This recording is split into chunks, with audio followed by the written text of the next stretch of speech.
السلام علیکم ورحمۃ اللہ وبرکاتہ۔ بسم اللہ الرحمن الرحیم۔ لقد کان لکم فی رسول اللہ اسوۃ حسنہ، وقال اللہ تعالی ویزکیہم ویعلمہم الکتاب والحکمہ۔ سیرت نبوی صلی اللہ علیہ وسلم کے ولاگ جو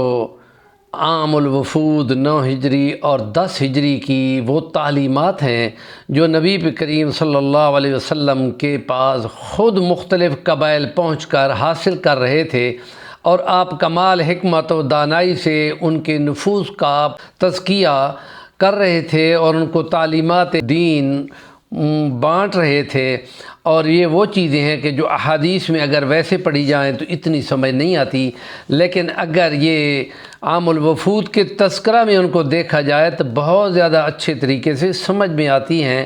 اور اس تعلیمات کا امپیکٹ بھی خود پڑھنے والے کے بندے پہ بھی پڑتا ہے۔ اور یہ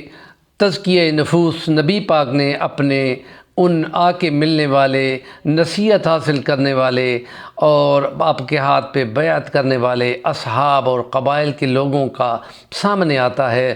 آج ہم 12واں ولاگ کر رہے ہیں، اور اس سلسلے میں بنو نجیب ایک قبیلہ ہے، بہت دور سے آیا تھا، اور یہ 13 بندے تھے،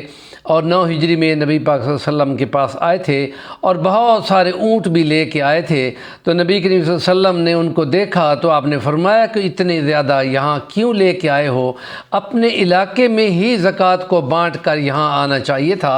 انہوں نے کہا یا رسول اللہ، ہم اپنے علاقوں میں بہت زیادہ صدقہ خیرات اور زکوٰۃ جو آپ کا حکم ہمیں پہنچا تھا اس کے مطابق ہم زکوٰۃیں تقسیم کر کے آئے ہیں، اس کے باوجود بھی کچھ ہمارے پاس موجود ہیں اور ان کو ہم نے باہر کھڑا کیا ہوا ہے۔ تو آپ خوش ہوئے، اور آپ صلی اللہ علیہ وسلم سے انہوں نے جو سوالات کیے نبی کریم نے ان کے بہترین جواب دیے، اور پھر آپ صلی اللہ علیہ وسلم نے ان کی خاطر مدارت کی۔ 2-3 دن وہ مہمان رہے، اور پھر وہ جانے کی جلدی کر رہے تھے، تو آپ فرمایا جانے کی جلدی آپ لوگوں کو کیوں ہے؟ تو انہوں نے کہا یا رسول اللہ، ہمارا دل کرتا ہے کہ ہم اپنے قبیلوں میں واپس جائیں اور ان کا دین اسلام کی وہ تعلیمات جو آپ سے سیکھی ہیں وہ ان کو سکھائیں۔ تو نبی کریم نے ان کو کھجوریں کھلائیں، ان کو چاندی کے درہم تحفے میں دیے، اور آپ نے فرمایا کہ آپ میں سے اب کوئی بندہ بچ تو نہیں گیا جس کو انعام نہ ملا ہو؟ تو نبی کریم کو انہوں نے بتایا کہ ہمارے اونٹوں کے اوپر جو نوجوان ہم نے کھڑا کیا وہ بس وہ بچا ہوا ہے، اس کو انعام آپ نے فرمایا اس کو بھی بلا لو تاکہ ہم اس کو بھی انعام دیں اور اس کو کھجوریں پیش کریں۔ تو وہ جب آیا تو نبی کریم نے فرمایا نا بھائی آپ کو تحفے دیتے ہیں۔ اس نے کہا یا رسول اللہ، میں کچھ بھی نہیں لیتا، مجھے تو آپ کی صرف دعا چاہیے کہ میرا دل غنی ہو جائے اور میری اللہ پاک مغفرت فرما دے۔ نبی پاک کریم صلی اللہ علیہ وسلم نے اس کے لیے دعا فرما دی، اور پھر 10 ہجری میں جو خطبہ حجۃ الوداع کا سلسلہ ہے اس میں تمام قبائل کے لوگ وہ جو نبی پاک صلی اللہ علیہ وسلم کے ساتھ حج کرنے اور خطبہ حجۃ الوداع سننے کے لیے آئے ہوئے تھے۔ تقریباً اصحاب کے قبائل کے تمام لوگوں کی تعداد 1,40,000 سے اوپر ہے۔ تو یہ قبیلہ نجیب کے لوگ بھی جب نبی کریم صلی اللہ علیہ وسلم سے ملنے آئے تو آپ نے فرمایا ہاں سناؤ کیا حال ہے تمہارے؟ تو آپ نے فرمایا پوچھا کہ اس نوجوان کا کیا حال ہے جس نے دعا کرائی تھی؟ تو وہ لوگ کہتے ہیں کہ یا رسول اللہ، وہ تو بہت زیادہ اپنے غنی ہو گیا ہے، دل کا غنی ہو گیا ہے، اور اگر دنیا جہان کا مال خزانہ ان کے قدموں میں ڈھیر کر دو تو وہ آنکھ اٹھا کو دیکھے گا ہی نہیں۔ تو آپ نے فرمایا میری اللہ سے یہی آرزو ہے کہ ہم میں سے ہر ایک کا خاتمہ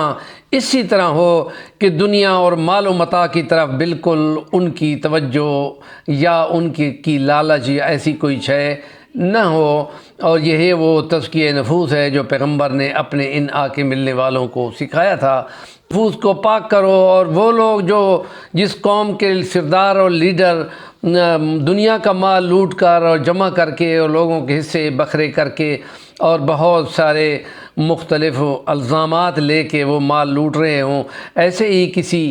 فتح کے بعد لوگوں نے کچھ مال غنیمت میں جیبوں میں رکھ لیا تھا، تو آپ فرمایا وہ جو تم نے مال میں سے کچھ جیب میں رکھے ہیں، جو سونے چاندی سکے رکھے ہیں، وہ سونے چاندی نہیں ہیں، جہنم کے انگارے ہیں، اور انہیں جلدی جلدی نکال کے مارے اور سامنے پھینک دیے تھے۔ اور یہی ہے وہ چیز جو نبی کی تعلیمات میں تزکیہ نفوس ہے، جو آپ کے ذمہ ہے اور آپ نے دنیا کو سکھایا، تو اس کے نتیجے میں ان اصحاب نبی نے یہ دین سیکھ لیا اور دنیا کا لالچ انہوں نے چھوڑ دیا۔ ہمارے چینل کا نام ہے صفی الوانی، ضرور سبسکرائب کریں اور کام کی بات کا کمنٹ کریں۔